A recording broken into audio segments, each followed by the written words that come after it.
딱 4가 남았습니다. 순종이 끝나면은 이제 하경상 강의는 다 끝나는 걸로 이제 보면 되는데요. 자, 이제 순종 2부입니다. 이제 저번 주에는 순종의 어떤 정의와 긍정적이고 또 어떤 이제 이론적인 내용을 다뤘다 그러면은 오늘 순종 2부는 이제 어떤 내용을 다루냐 그러면은 실제적인 이제 예화나 적용들로 어떤 이루어지는 그런 내용입니다. 자, 순종에는 이제 2가지가 있다고 합니다. 기쁨과 하나님 교제의 의미가 있죠. 그렇죠. 이제 교제의 의미와 또 기쁨의 의미가 있는데 사실 순종이라는 거는 이제 관계성에서 오는 거거든요. 그러니까 관계가 있지 않으면 순종의 의미가 없는 거죠. 자, 이거의 요점인데요. 이제 이거의 요점을 읽으면서 이것이 오늘 강의의 이제 순서가 될 것입니다. 이제 쭉 한번 다 같이 한번 읽어볼 텐데요. 읽어보겠습니다. 시작. 순종은 명령받은 것을 행하는 것이다. 나는 이미 하나님의 뜻임을 아는 것에서부터 순종해야 한다. 하나님은 작은 일에 충성되고 순종할 때 더 많은 것을 믿고 맡기실 것이다. 하나님은 대개 2번째 기회를 주신다. 하나님은 때때로 2번째 기회를 주시지 않는다. 하나님은 값비싼 대가를 치르게 하신다. 하나님은 내 인격 변화시키는데 관심이 있으시다. 확인은 순종 이후에 온다. 그죠? 우리는 이제 대개 이제 이런 마음이 있어요. 확인이 먼저 되고 순종했으면 좋겠다라는 생각을 가지는데 절대 그렇지 않다라는 거예요. 이 하나님의 종들은요, 하나님 지시하는 것을 해야 합니다. 이게 순종이에요. 그래서 이 종의 권리가 있다? 없다라는 거예요. 우리는 많은 경우는 이제 이렇게 생각해요. 하나님이 나에게 와서 지금 상황이 A와 B가 있는데 너에게는 뭐가 좋니? 나는 이렇게 A를 했으면 좋겠는데 너는 무엇을 원하니? 라고 얘기했을 때 우리는 우리에게 자상한 설명과 또 자상한 상황을 이야기해 주길 바라요. 이거 요즘의 대화법입니다. 예를 들어서 이제 약간 배려라고 얘기하죠. 이제 갖다 붙일 적용의 이야기는 아닌데 이제 제가 성도님들한테 뭔가 일을 부탁할 때 쫙 처음부터 끝까지 다 설명해 주기를 원해요. 그리고 지금 이거를 해야 되는데 이걸 좀 해 주실 수 있나요? 라고 물어봐요. 이제 권유고 부탁이죠. 그죠? 근데 하나님은 그걸 원하시지 않는다라는 거예요. 그래서 우리가 명령받은 것을 행하는 것인데 그러면 이 명령이 뭐냐라고 얘기했을 때 여러분들 다 아는 거예요. 이제 2번째 뭐라고 얘기하냐면은 이미 알고 있는 것부터 순종을 해야 된다라는. 근데 뭔가를 하나님이 나에게 새로운 거를 주실 것 같다. 주시기를 원한다. 이런 마음들이 있어요. 그래서 종이 순종할 것이냐 아니냐를 선택할 권한이 없는데 여기서 순종하지 않겠다라는 거는 불순종이라는 거예요. 어떻게 보면은 약간 민주주의에서 한 공산주의 국가로 넘어가는 어떤 경계선 지점에서 있다라고 보면 딱 맞아요. 여러분, 미국과 캐나다는 둘 다 민주주의 국가입니다. 근데 미국과 캐나다의 경찰의 공권력이 느낌이 달라요. 그러니까는 어떤 부분에서는 캐나다는 민주주의 사회이지만 반사회주의 국가의 민주주의 성격을 가지고 있어요. 캐나다는. 그리고 미국은 또 다른 민주주의의 성격을 가지고 있어요. 미국도 민주주의가 있지만은 이 경찰의 권한이라든가 공권력의 권한이 약간 완전한 민주주의를 지향하지는 않아요. 그래서 우리가 순종이라고 얘기했을 때 여러분들이 생각하는 순종과 하나님의 생각하는 순종의 온도가 달라요. 우리는 어떤 부분 착각을 하고 있어요. 이제 밑에 순종이란 무엇인가라는 부분이 나오는데요. 제가 한번 읽어보겠습니다. 오늘날 사람들은 너무 자기중심적이기 때문에 자기의 것을 하고 싶어 합니다. 그들은 순종이 그들의 인생에서 어떤 의미가 있는지 생각해 보려고 잠시 멈추는 일도 없습니다. 그러니까는 자기 것에 반하거나 아니면 자기 시간을 뺏는 것에 화를 내죠. 예수님이 어떤 비유를 드셨냐 그러면 마태복음 21장 28절 30절입니다. 우리 다 같이 한번 읽어봅니다. 시작. 그러나 너희 생각에는 어떠하냐? 두 사람에게 두 아들이 있는데 맏아들에게 가서 이르되 오늘 포도원에 가서 일하라 하니 대답하여 이르되 아버지 가겠나이다 하더니 가지 아니하고 둘째 아들에겐 가서 또 그와 같이 말하니 대답하되 이르되 실소이다 하였다가 그 후에 뉘우치고 갔으니. 자, 이 두 아들 중에 누가 순종한 것이죠? 예, 둘째 아들이죠. 여러분, 순종은 밑에 보면은 명령대로 하겠다고 말하는 것입니까? 아니면 행동하는 것입니까? 행동하는 거죠. 그래서 우리가 순종의 어떤 개념이라든가 순종이 우리에게 넘어오기까지 하나님이 말씀하시는 이 과정들이 현 시대의 어떤 부분에서의 어떤 사회 정서적인 것들을 많이 반영하는 경우가 있어요. 자, 1번. 하나님이 나로 하여금 순종에 반응하도록 인도하신 것이 확실한가? 이거를 믿는가? 여러분, 예, 아니오로 한번 적어 보십시오. 첫 번째 질문에 여러분들의 불순종과 순종의 모습을 첫 번째 질문에서도 볼 수 있어요. 하나님이 나로 하여금 순종하도록, 순종에 반응하도록 인도하신 것이 확실한가? 믿는가? 여기 대부분은 예라고 대답하실 수 없는 분들도 계시고 예라고 대답하실 수 있는 분들도 계실 거예요. 근데 이 예라고 대답하시는 분들의 온도가 80%의 온도인지 90%의 온도인지 아니면은 51%의 온도인지는 아무도 모른다는 거, 하나님만이 안다라는 거죠. 자, 2번 질문. 지금까지 하나님이 내게 하라고 명하신 모든 것을 했는가?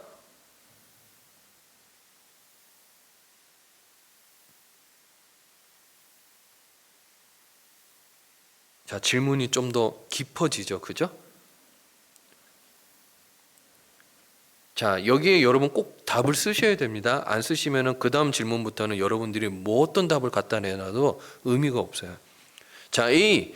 당신이 순종한 한 가지 명령이나 지시는 무엇입니까? 여러분들이 이때까지 한 순종 중에 하나님이 명령한 것이나 지시가 무엇인지 한번 적어 보시기 바랍니다. 나는 그냥 내가 좋아서 했다. 이거 말고요. 하나님이 나에게 강력하게 마음을 주셔가지고 나는 이것을 했습니다.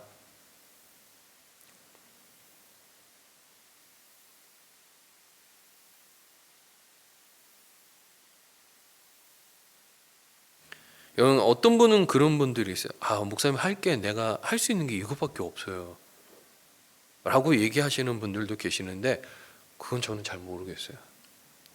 어떤 부분에서는 하나님이 원하셨던 것인지 그거는 당사자만 알 수 있겠죠. 자, B. 하나님께서 오래전부터 지속적으로 명하신 일이 있는데 당신이 이제서야 그 명령에 순종하기 시작했습니까? 그렇다면 오래전부터 명령하신 것은 무엇입니까? 있을 수 있겠죠. 한번 적어보시기 바랍니다.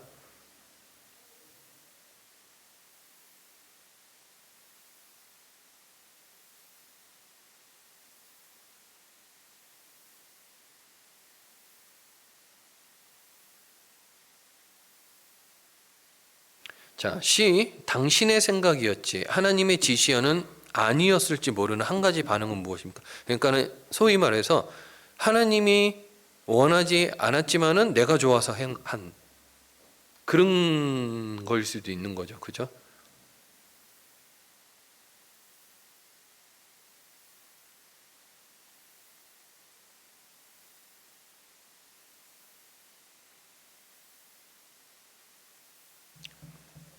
자, D.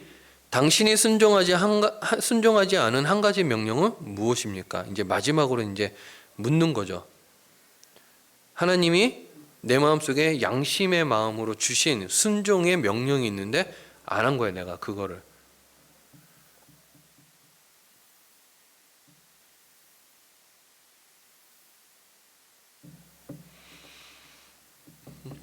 물론 저에게도 있습니다. 이런 거는 저에게도 있는데 여러분들의 답을 여러분들의 이렇게 종이 한번 써보시기 바랍니다.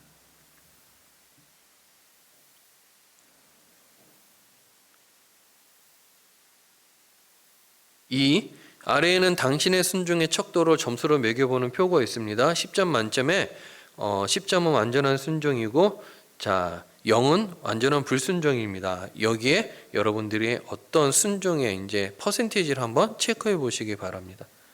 나는 이만큼 순종했다고 여기실 만한 곳에.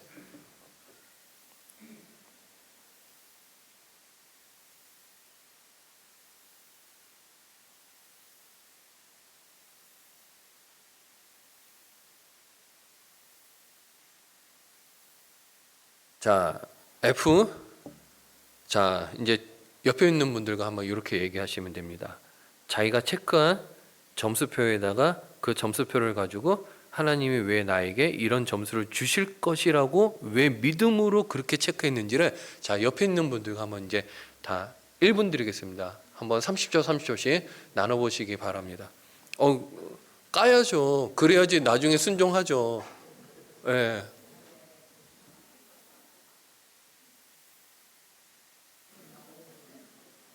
이거 묻어두고 가면 다음에 순종 안 할 수도 있습니다. 진짜입니다.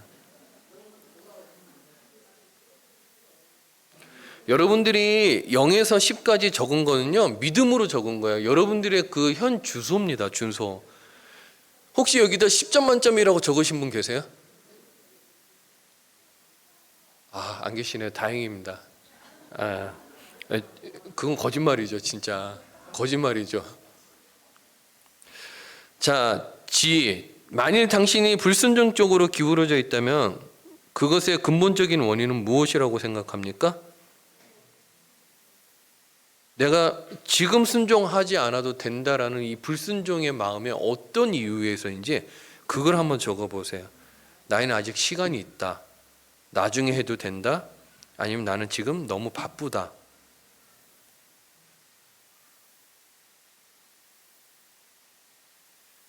자, 근본적인 원인을 적을 수 있겠죠. 자, 제가 이제 소결론을 내려드릴게요. 0에서 10까지의 믿음으로 여러분들이 거기에 이제 체크를 하셨잖아요. 그죠? 여러분들이 그 점수표가 지금 하나님과 여러분들의 관계 지수표입니다. 관계 지수표예요. 내가 하나님과의 관계 요것밖에 안 된다라는 거, 아니면 이만큼이나 된다라는 거죠. 자, 그러면 밑에 파리똥, 당신이 하나님의 뜻이라고 이미 알고 있는 것에서부터 하나님은 순종하기를 원한다라는 거죠. 하나님은 어떤 사람들에게, 또 여러 사람들에게 숙제나 이제 과제를 주셨어요. 그들은 하나님이 시키면 무엇이든지 하겠다고 맹세했죠. 그러나 하나님이 그들의 인생에 관찰하실 때 이미 순종하라고 주신 것도 순종하지 않고, 그리고 그들의 순종에 관한 이제 불순종의 여러 모습들을 발견하신다라는 거예요. 자, 그럼 밑에 화살표 이제 이게 나옵니다. 이제 당신은, 이런 질문이 있죠. 당신은 하나님이 순종하지 않을 종에게 새로운 임무를 맡겨주시리라고 생각합니까? 여러분 한번 체크해 보시기 바랍니다. 예? 아니요? 모르겠습니다. 잘 모르겠습니다.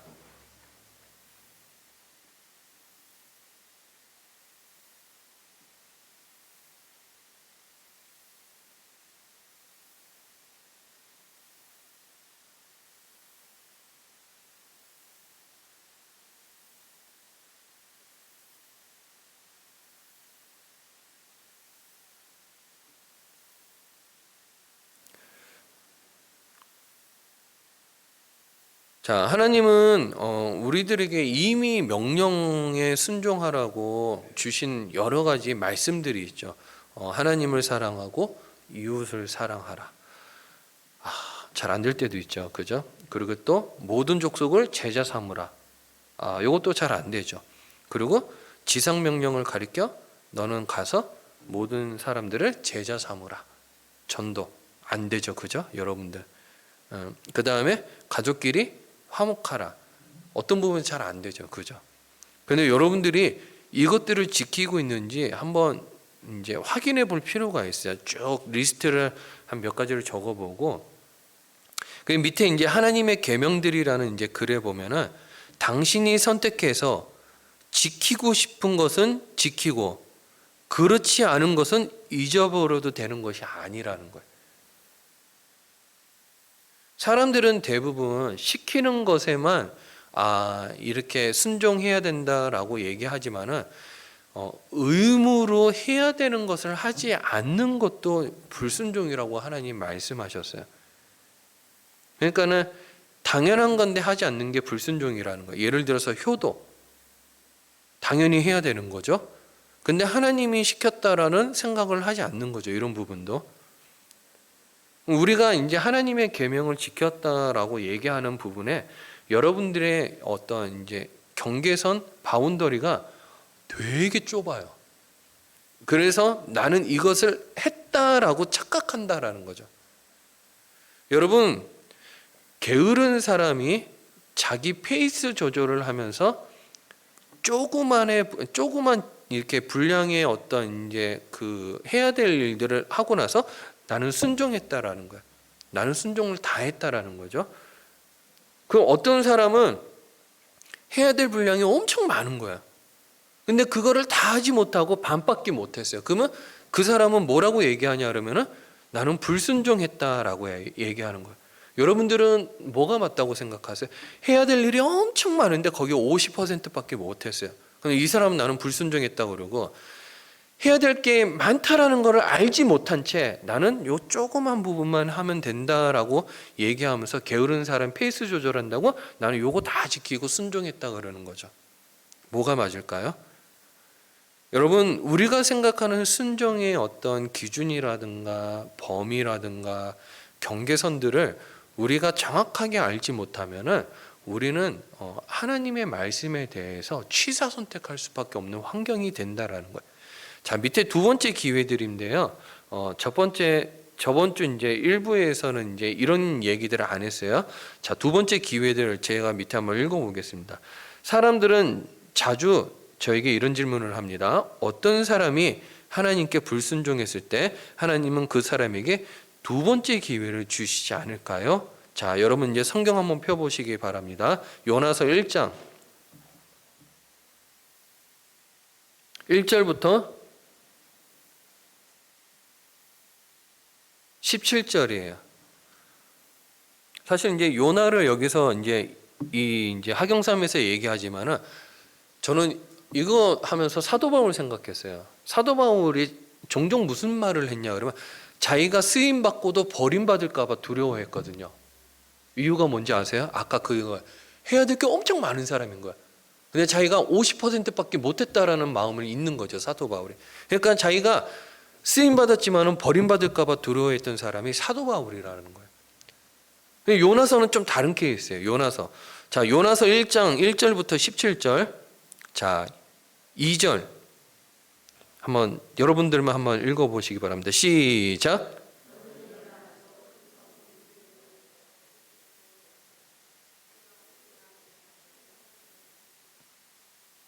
그죠? 하나님이 지금 요나에게 이제 뭐를 얘기하죠?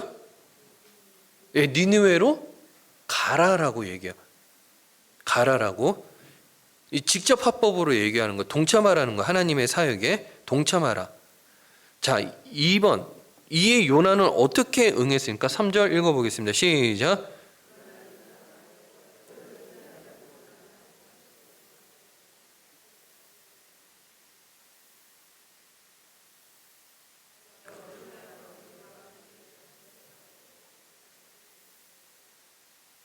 그쵸. 지금 요나가 하나님을 피하는 거죠. 뭐 때문에요? 지금 아수르에 대한 편견 때문에 지금 피하는 거예요. 그 요나는 오히려 아수르가 망했으면 좋겠다라는 거죠. 여기에 불순종합니다.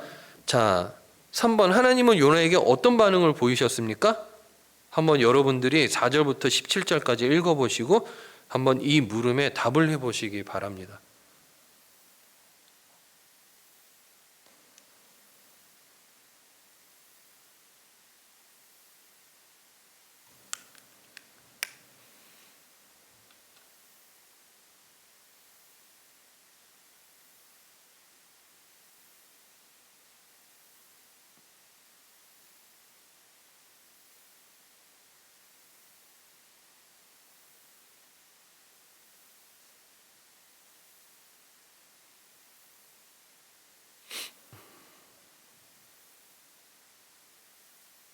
자, 여기 뭐라고 되어 있습니까?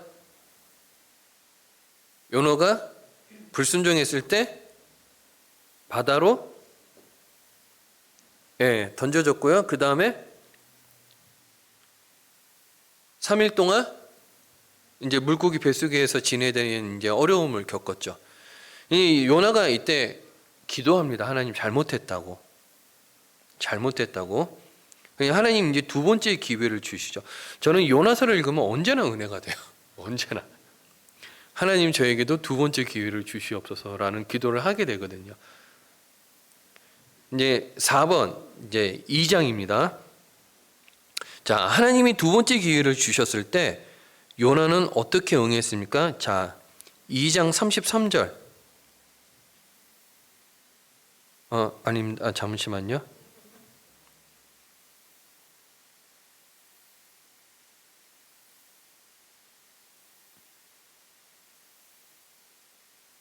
예, 3장인 것 같습니다.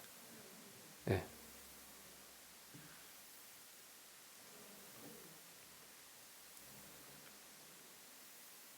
자, 3장으로 가겠습니다. 자, 3장, 우리 3장 3절 우리 다 같이 한번 읽어보겠습니다. 시작. 요나가 여호와의 말씀대로 일어나서 니느웨로 가니라. 니느웨는 사흘 동안 걸을 만큼 하나님 앞에 큰 성읍이었더라. 지금 요나가 이제 어떻게 반응했죠? 니느웨 갔어요. 이제 니느웨 간 게 뭐죠? 자, 여러분 한번 물어보겠습니다. 마음은 원치 않는데 지금 억지로 간 거죠. 억지로 간 거예요. 자, 저는 여기에 대해서 참 어려움이 있어요. 마음은 원치는데 억지로 했는데 억지로 했을 때도 역사가 일어난 거예요. 자, 5번에 이제 요나가 하나님께 순종했을 때 하나님은 요나의 사역을 통해서 어떻게 하셨습니까? 니느웨 사람들을 회개시키게 만들었죠. 그죠? 회개시키게 만들었는데, 자, 이거의 요점에 아까 전에 우리가 읽었을 때 보면은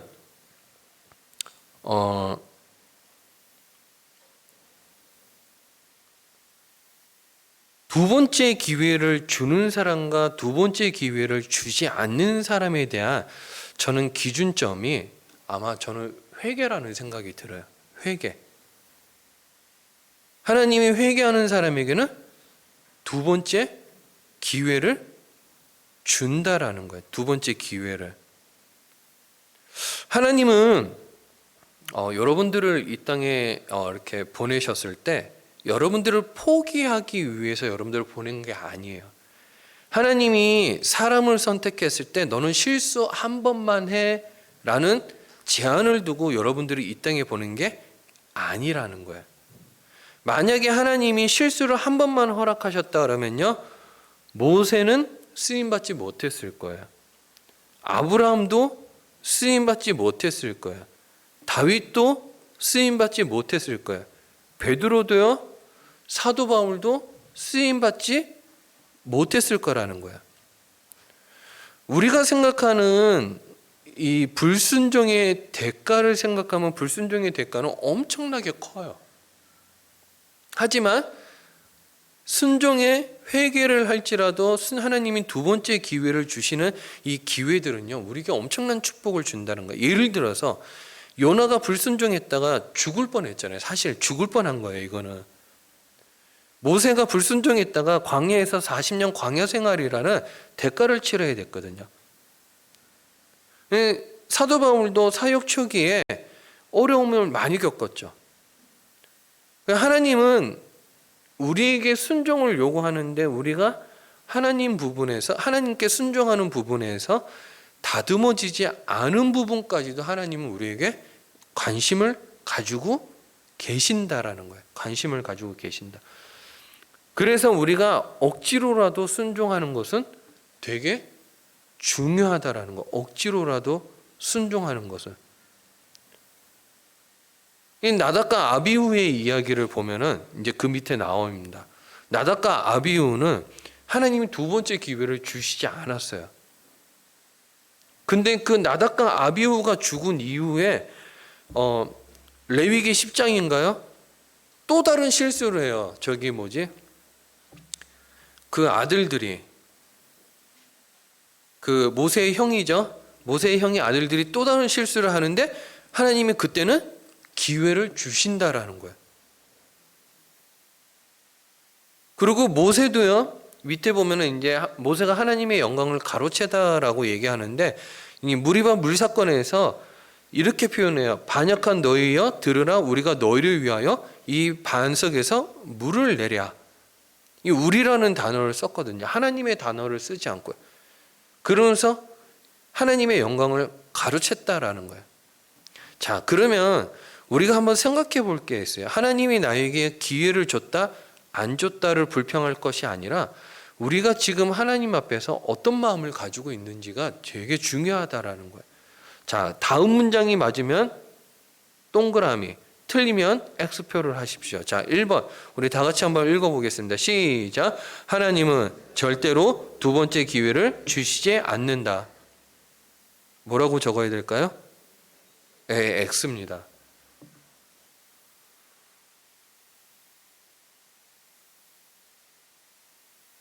자, 2번 읽겠습니다. 하나님이 불순종의 죄를 용서하시며 모든 죄의 결과 역시 없애주신다.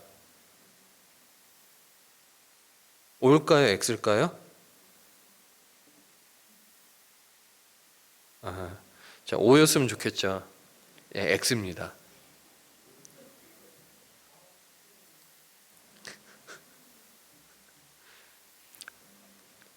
자, 3번. 누군가 하실 말씀이 많으신가 봐요.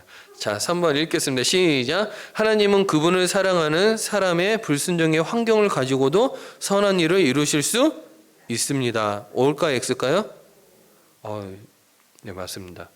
자, 4번. 하나님은 당신의 인격을 변화시키는데 관심을 가지고 계신다. 예, 불순종은 매우 값비싼 대가를 치를 수 있습니다. 자, 6번. 하나님이 항상 죄의 결과를 없애주시는 것은 아니다. O죠. 여러분, 이것만 보더라도 우리가 한 번 순종하는 것이 아주 놀라운 일들을 이뤄낼 수 있다라는 거야. 그래서 오죽하면은 저기 분당에 어떤 1,000명 넘는 교회 담임 목사님이 그 말씀을 설교에 자주 하셨어요. 우리 한번 따라해 보겠습니다. 한 번 하면 능력이다. 이게 무슨 뜻인지 아시겠죠? 한 번도 못 하더라는 거예요. 한 번 하면 그게 능력이 된다라는 거죠. 여러분, 순종은요, 하나님과의 관계를 의미해요. 그래서 존 세미즈가 쓴 찬양의 가사가 이제 우리에게 이런 이제 의미를 주는데, 우리 찬양의 가사 한번 읽어볼까요? 주의 말씀의 빛 안에서 다 같이 읽어보겠습니다. 주의 말씀의 빛 안에서 우리가 주님과 함께 동행할 때 우리의 길을 영광으로 비추시리. 우리가 그의 선한 뜻을 행하는 동안 그는 우리와 계속 사시며 모든 의지하고 순종하는 자와 함께 사시리라. 우리가 모든 것을 제단에 드리기 전에 그의 사랑의 기쁨을 증명할 수 없으리라. 그가 인정하고 그가 내려주시는 기쁨은 의지하고 순종하는 자들을 위함이라. 그의 발 앞에 앉아 우리가 달콤한 교제를 즐기며 또 그의 옆에서 동행하리라. 그의 말씀하시는 것을 우리가 행하고 그가 보내시는 곳으로 우리가 가며 의지하고 순종하며 절대 두려워하지 않으리라. 의지하고 순종하라. 다른 길은 없으리라. 예수 안에서 행복하려면 의지하고 순종하는 것 뿐이라. 그래서 여러분들이 하나님께 순종하지 않아도 나는 잘 먹고 잘 살 수 있다라고 표현할 수 있겠지만은 그렇지 않습니다. 하나님 앞에서 해야 하는 것을 다 하는 것이 내가 원하는 것도 지킬 수 있는 최선의 방법이에요. 다시, 하나님 앞에 해야 될 것을 다 하는 것이 내가 원하는 것들을 지킬 수 있는 최선의 방법입니다. 하나님이 이제 모세에게 이런 얘기를 했죠. 모세의 표적에 보면은 가나안 땅으로 가라. 그러자 모세가 뭐라고 얘기합니까? 주여, 이것이 당신이라고 나에게 증명해 주십시오. 그러면 제가 순종하겠습니다 라고 얘기하거든요.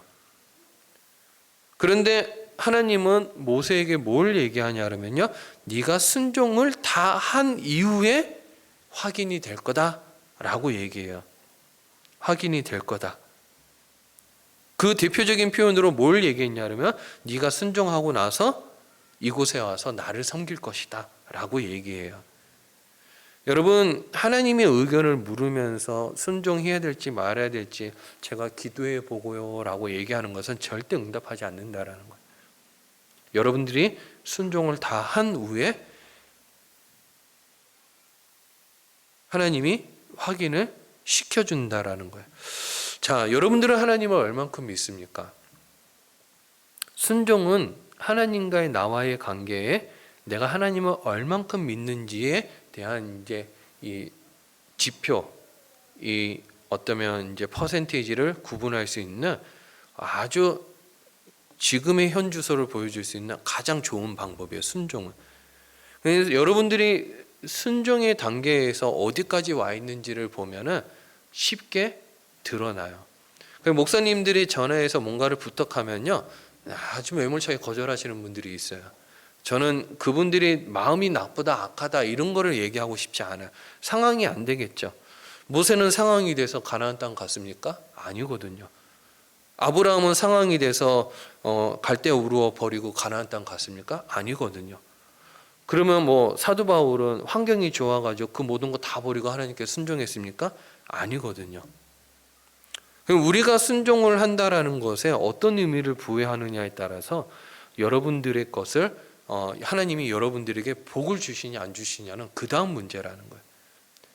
자, 오늘 배우고 복습하고 오늘 배운 것에 대해서 여러분들이 좀 적으셨으면 좋겠는데요.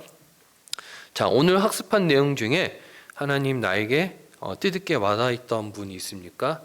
또 위에 구절이나 성구나 어떤 내용 중에 내가 기도 제목을 바꿔야 될 것이 있다 그러면은 어떻게 바꾸면 좋을까요? 오늘 학습에 대한 반응으로 하나님이 여러분들에게 무엇하기를 원하는지 한번 좀 5분 드릴 테니까 적어보시기 바랍니다.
애들은 떠들어야 됩니다. 괜찮습니다. 그래야지 애들이죠. 입 막으면 안 돼요. 그렇지. 예.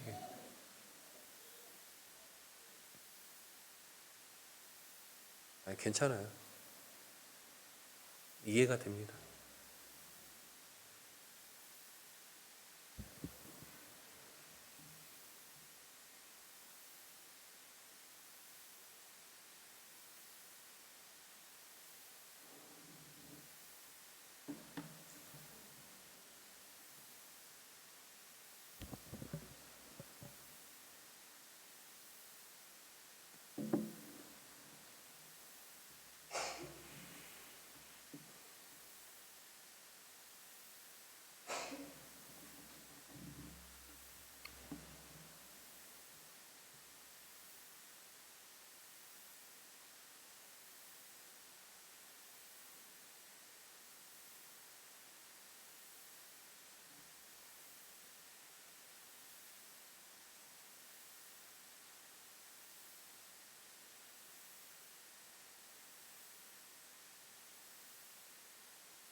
여러분